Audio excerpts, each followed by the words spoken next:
Hello and welcome to the first installment of The Year Ends in One. This is a short podcast series where little introduction, my name is Rob Domino. I'm an artist and writer based in France. I've been a Spurs fan since 2002 when I was 7 years old. So you could probably do the maths yourself, I'm relatively young. And during that time, we have won one trophy. Hooray! I joke. In this podcast series, I will be talking about many of the ongoing situations, trials and tribulations, successes, hopefully, and just many different topics surrounding Tottenham Hotspur Football Club, their players, managers, everything in between, anything you can think of. These podcasts will be a little bit creative, let's say. I will be very poetic and dramatic at times. I apologize. But this is something just to kind of plug and play, go about your day, take it easy, and just enjoy. Once again, these are opinion pieces, so these are just my opinion, my beliefs, and it is okay. This is an open space. You can comment down below and give your piece too. It's a collaborative space. We're all one fan base, and if you're Enoch in, Enoch out, Conte out.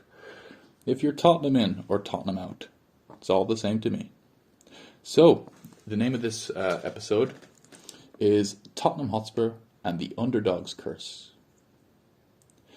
I believe that Tottenham Hotspur are not only subject to bad managers, bad ownership, bad this, that, the other. I believe that all of this is a psychological issue that has been instilled from the psychology, the ethos, and the beliefs of the ownership structure. The way in which the ownership has run this club has given our players, past, present, and hopefully not future, an underdog's curse. And what do I mean by that? Well, first we would need to get into what is an underdog. Well, as we all know, an underdog is when in sporting competition there is a favourite and then a not-so-favourite. And that not-so-favourite, there's a bit of a romanticism behind the comeback. Crawling back from the death to get a result, or to defy all odds. And this is exactly what we've become as a club. When we are expected to get results, we usually don't. But when we are not expected to get results, we do. Pardon for my Freudian slip there. What do I mean by that? Well, I'm going to use an analogy as to why we are in this situation. Why are we Man City's bogey team? Why do we play so well against Liverpool? Why do we lose 2-0 to Aston Villa? I'll explain. I myself am a chef of 10 years. And I have worked for many different restaurants, many different businesses, all around Europe. Not trying to boast here. To be honest, these jobs have not been glamorous. But in each of these jobs, I have seen a different way of working. Different ownership structures. Good managers, bad managers, everything in between. And the companies that I've seen fail time and time again are the ones where the owners are incredibly hands-off, spend money in the wrong places, on the wrong things, and they aren't actively engaged in the success of the business. And that is exactly where we are. We're part of this big, franchisee, this franchise, footballing might, this power, potential NFL, partnership, all of these brand deals we have, giant stadium, all this stuff.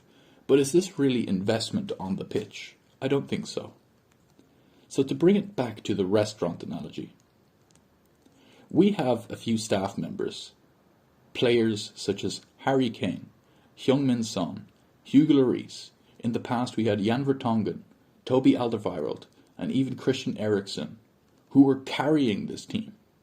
These were the hard-working staff members who made your Subway, put in those meatballs, slapped on the salad and asked you if you wanted it to be toasted or not. And these guys would deal with multiple customers a day, do the work quickly and effectively, and they were essentially carrying the company. When these staff members said, hey, okay, I'm getting a bit frustrated, we need a new toaster. And the ownership come back, oh yeah, no problem. They hop on to Gumtree or Dundeal or whatever website where you can buy and sell things in your country.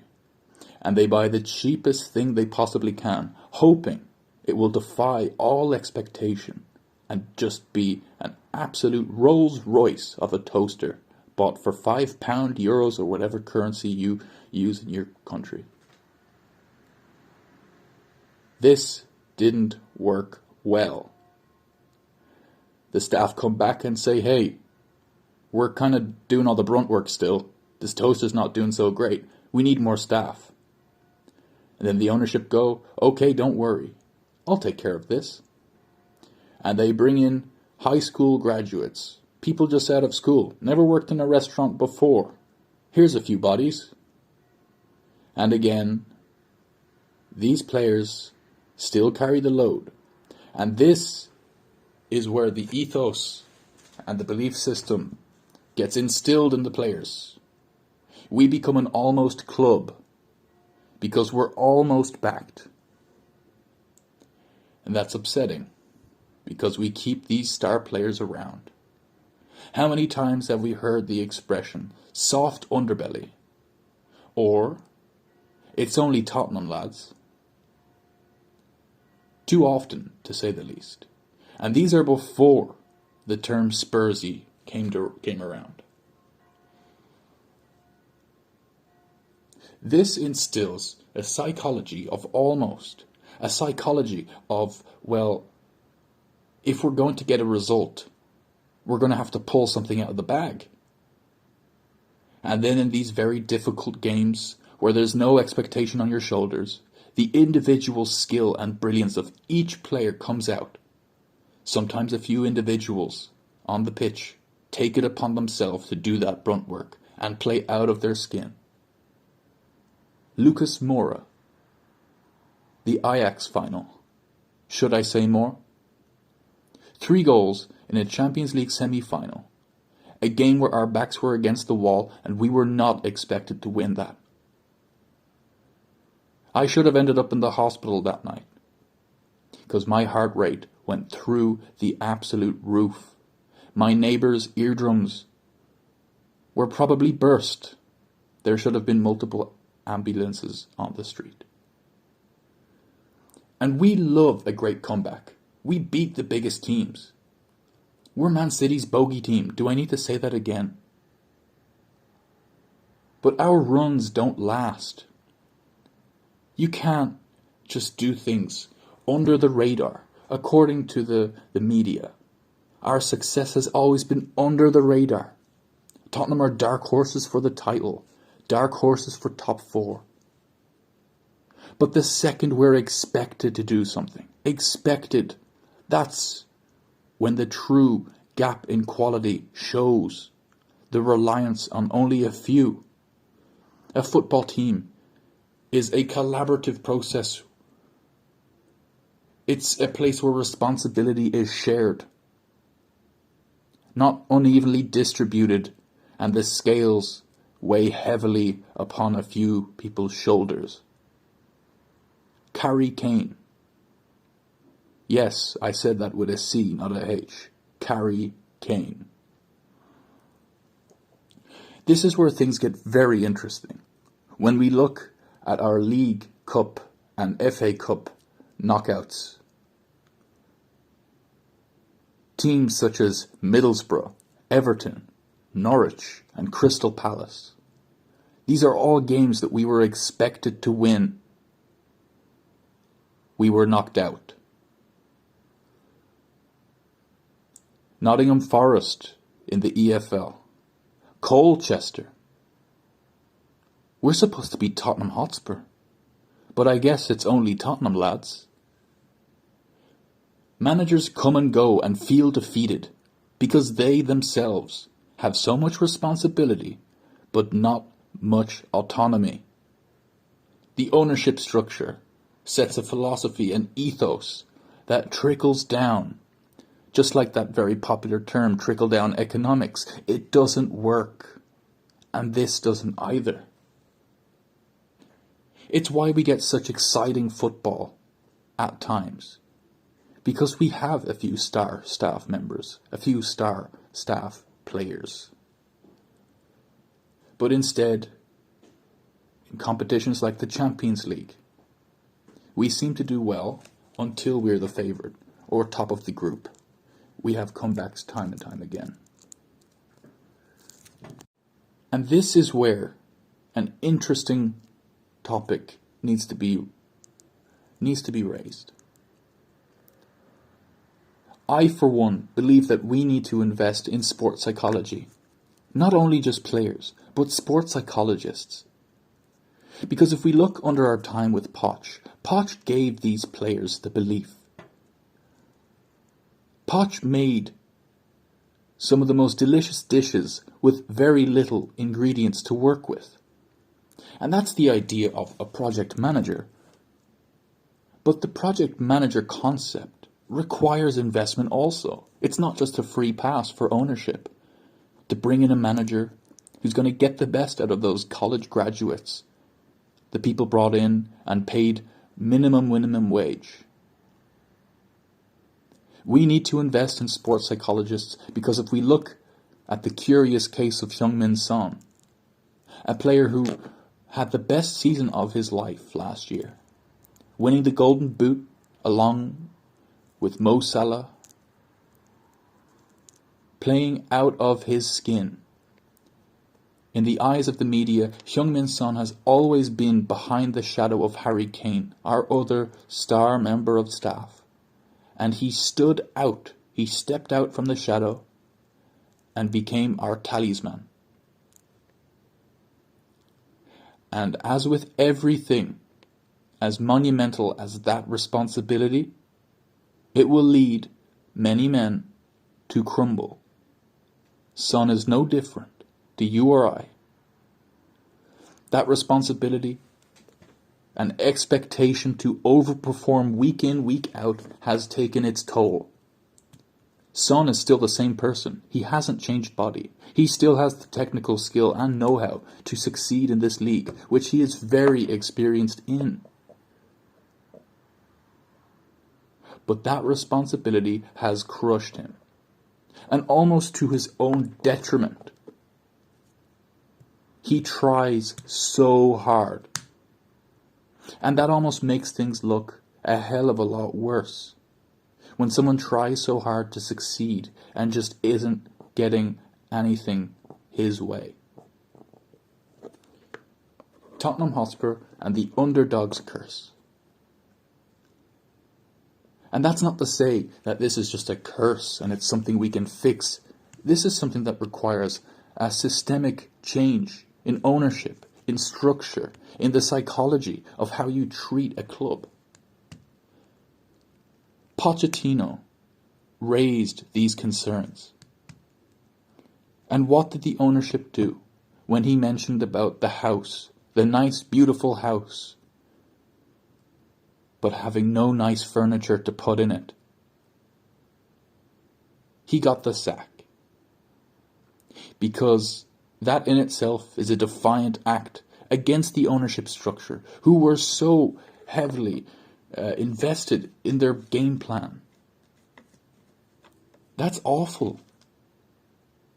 Having a manager who wants the best for a business, who wants the best for a staff, who wants to bring new people in and says, hey, I can't keep working miracles. He's magic, you know, Mauricio Pochettino. He literally worked magic. A magician. And that whole time, we were exceeding expectation. 2nd place, 3rd place, 4th place, Champions League final. We capitulated in the final because the expectation to win something. This is your chance, Spurs. You made it all the way to the final. And even though it was Liverpool in front of us, we've still gotten results against Liverpool in the past. We weren't favourites. But in our minds, that expectation of this is it, it's now or never, we capitulated. And since then, it was a big wake-up call. Our team has gone down. We've seen purple patches. We've seen managers come and go in the absence of Poch. And we haven't seen a single change in terms of ownership structure or plans for the future. We still have this curse. And to say a curse is not just to say, well, as I mentioned before, something that we can just get rid of.